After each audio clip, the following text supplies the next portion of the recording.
Hello friends, இந்த video இல்லாமல் 5 ரூபாய் நோட்டுகள், அதாவது அசோக சின்னம் உள்ள நோட்டுகளை, முக்கியமான நோட்டுகளை பார்க்கலாம். முதல்ல பார்த்தீங்கன்னா எம் நரசிம்மம் அவர் கையெழுத்திட்ட நோட்டு.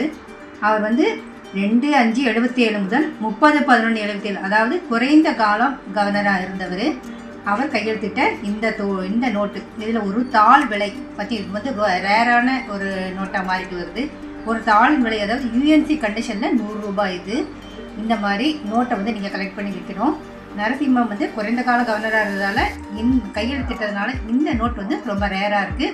இந்த நோட்டினுடைய விலை இப்போ அதிகரிச்சிட்டு இருக்குது. இந்த நோட்டை நீங்கள் கலெக்ட் பண்ணி வைக்கணும். அடுத்தது பார்த்தீங்கன்னா ஐஜே பட்டேல் அவர் கையெழுத்திட்ட நோட்டு. அதாவது முதல் பக்கம் அசோக சின்னம் இருக்கும், பின்பக்கம் பார்த்தீங்கன்னா டிராக்டர், அந்த நோட்டு. இவர் 1900, அதாவது நரசிம்மமுக்கு அப்புறம் வந்தவர். 1977 to 82, 5 வருடம் கவர்னராக இருந்தார், ரிசர்வ் பேங்க் கவர்னராக இருந்தார். அந்த வகையில் பார்த்தீங்கன்னா இந்த தாள் ஒரு தாளினுடைய விலை பார்த்தீங்கன்னா 30 ரூபாய். அது யூஎன்சி கண்டிஷனில் 30 to 40 வரைக்கும் இந்த தாளினுடைய விலை இப்போ போயிட்டுருக்கு. அடுத்த 5 ரூபா நோட்டு பார்த்தீங்கன்னா அதே மாதிரி முன்பக்கம் அசோக சின்னம், பின்பக்கம் டிராக்டர் உள்ள நோட்டு. மன்மோகன் சிங், அதாவது முன்னாள் பிரதமராக இருந்தவர், 2 முறை பிரதமராக இருந்திருக்காரு. அவர் ஆர்பிஐ கவர்னராக எப்போ இருந்தான்னு பார்த்தீங்கன்னா 1982 85 வரைக்கும் ஆர்பிஐனுடைய கவர்னராக இருந்தார். அப்போ வெளியிடப்பட்ட இந்த 5 ரூபாய் தாள். இந்த தாள் ஒரு தாள் யூஎன்சி கண்டிஷனில் இதனுடைய விலை எவ்வளோன்னு பார்த்தீங்கன்னா 30 to 40 ரூபா வரைக்கும் இப்போ இதனுடைய விலை இருக்குது. அடுத்தது பார்த்தீங்கன்னா அதே அசோக சின்னம் உள்ள நோட்டு.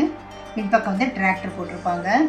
இந்த நோட்டு பார்த்தீங்கன்னா RN மல்ஹோத்ரா, அவர் எப்போ ஆர்பிஐ கவர்னராக இருந்தார்னா 1985 முதல் 90 வரை கவர்னராக இருந்தார். அவர் கையெழுத்திட்ட இந்த நோட்டு, இந்த 5 ரூபாய் தாள் யூஎன்சி கண்டிஷன் எவ்வளோ பார்த்தீங்கன்னா 30 to 35 ரூபாய் வரைக்கும் என்னுடைய விலை இப்போ இருக்குது. அடுத்தது பார்த்தீங்கன்னா வெங்கட்ரமணன் ஆர்பிஐ கவர்னராக இருந்தார். அவர் இருந்த வருடங்கள் பார்த்தீங்கன்னா 1990 முதல் 92 வரை இருந்தார். அவர் கையெழுத்திட்ட இந்த 5 ரூபாய் நோட்டு, இது யூஎன்சி கண்டிஷனில் இப்போ இதனுடைய விலை எவ்வளோன்னு பார்த்தீங்கன்னா 25 ரூபாய் வரைக்கும் இதனுடைய விலை போயிட்டுருக்கு. அடுத்தது பார்த்தீங்கன்னா ஆர்பிஐனுடைய 9வது கவர்னராக இருந்த பிமல் ஜலான்.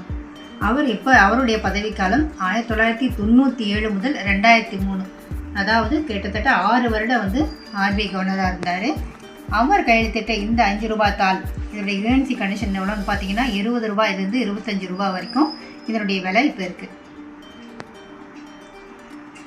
முதல்ல 5 ரூபாய் தாள் அச்சிட்டது, முதல் கையெழுத்து எதுன்னு பார்த்தீங்கன்னா 1970 முதல் 75 வரை ஆர்பிஐ கவர்னராக இருந்த ஜெகநாதன் அவருடைய கையெழுத்திட்ட இந்த 5 ரூபாய் தாள். இதனுடைய விலை எவ்வளோன்னு பார்த்தீங்கன்னா இந்த தாள் தான் விலை அதிகம், அதாவது நரசிம்மம் அடுத்து விலை அதிகமுள்ள தாள்னா ஜெகநாதன் அவருடைய கையெழுத்திட்டதால் தான். ஒரு தாளின் விலை இந்த யூஎன்சி கண்டிஷனில் பார்த்தீங்கன்னா 100 ரூபாய் வரைக்கும் இதனுடைய விலை இப்போ போயிட்டுருக்கு. பார்த்தீங்கன்னா சி ரங்கராஜன், அவர் கவர்னராக இருந்த காலம் 1992 முதல் 97 வரை கவர்னராக இருந்தார். அவர் தமிழ்நாட்டை சேர்ந்தவர்.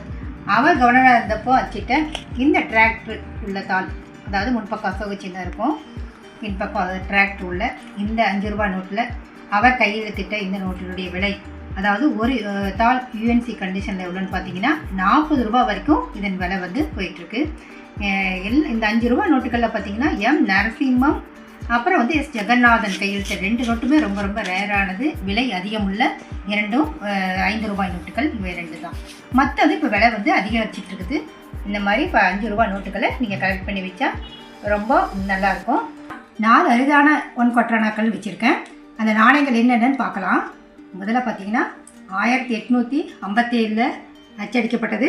இது பார்த்தீங்கன்னா லண்டனில் இருக்க பர்மிங்ஹாம் மின்ட்டில் அச்சடித்தாங்க. அந்த 57 நாணயம் வெங்கட்டில் 58 தான் இருக்குது. அந்த நாணயம் பாருங்கள், ரொம்ப ரேரான நாணயம். 1857 இருந்தால் ரொம்ப ரேரு. அது பார்த்தீங்கன்னா பர்மிங்ஹாம் மின்ட்டில் அச்சடிச்சு காப்பரில் அச்சடிச்சிருப்பாங்க. வெயிட்டு பார்த்தீங்கன்னா 6.47 கிராம் இருக்கும். அது இந்த ஈஸ்ட் இந்தியா கம்பெனி அந்த ஆட்சி காலத்தில் அச்சடித்த நாணயம் அது.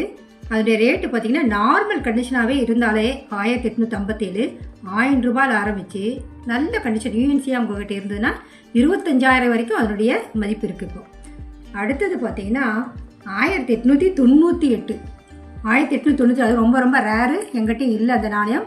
அதுக்கு மேலே 1897 அப்படின்னு வச்சுருக்கேன் நான். அது விக்டோரியா எம்ப்ரஸ் அவங்களுடைய ஆட்சியில் அச்சடித்த நாணயம். அது ரொம்ப அரிதானது. கல்கத்தா மின்ட்டில் அச்சடித்தாங்க. அது இப்போ இருந்தால் அதனுடைய மதிப்பு எவ்வளோன்னு பார்த்தீங்கன்னா, நார்மலாக இருந்தது அப்படின்னா 1000 ரூபா போகும். அதே உங்கள்கிட்ட நல்ல கண்டிஷன், அதாவது யூஎன்சியாக இருந்தால் 20,000 வரை அதனுடைய மதிப்பு இருக்குது. அடுத்தது 1909. அது 1909 இருக்குது பாருங்கள், எங்கிட்ட இருக்குது. எட்வர்டு 7. அதாவது மொட்டை ரசான்னு சொல்லுவாங்க. அவருடைய உருவம் இருக்கும் பாருங்கள். இது பிரான்ஸ் மெட்டல் பார்த்திங்கன்னா பிரான்ஸில் அச்சடித்தாங்க. வெயிட் 6.47 கிராம் தான். இது காப்பருக்கு பதிலாக இந்த நாணயத்தை பிரான்ஸில் அச்சடித்தாங்க. 1909 எட்வர்ட் 7, வெரி வெரி ரேர். இதனுடைய விலை எவ்வளோன்னு பார்த்தீங்கன்னா, நார்மலாக பார்த்தீங்கன்னா 500 ரூபா போகும். இதே நல்ல கண்டிஷன், சூப்பரான கண்டிஷன் யூஎன்சியாக இருக்குது அப்படின்னா 20,000 வரைக்கும் இதனுடைய வேல்யூ இருக்குது. இப்போது இது கல்கத்தா மின்ட்டில் மட்டும் அச்சடித்த ரொம்ப ரேரான காயின். இந்த காயின் பத்திரப்படுத்துங்க. கடைசியில் பார்த்தீங்கன்னா 1916 அந்த காயின் எங்கிட்ட இருக்குது பாருங்கள். 1916 ஜார்ஜ் 5 அவருடைய ஆட்சி, அவருடைய ஃபோட்டோ இருக்கும். வெரி வெரி ரேரான நாணயம். இந்த 1 குவார்ட்டர்னா பார்த்தீங்கன்னா 4.85 கிராம் இருக்கும். காப்பர் மெட்டல் இதோடைய வேல்யூ பார்த்தீங்கன்னா ஒரு நார்மல் கண்டிஷன் 1000 ரூபாயிலேருந்து கிட்டத்தட்ட 7,000 வரைக்கும் சூப்பரான கண்டிஷன் யூஎன்சி இருக்குது அப்படின்னா 7,000 வரைக்கும் இதனுடைய மதிப்பு இருக்குது. இந்த 4 குவார்ட்டர்னா தான் ரொம்ப வேல்யூபிளான ரொம்ப அரிதான நாணயங்கள்.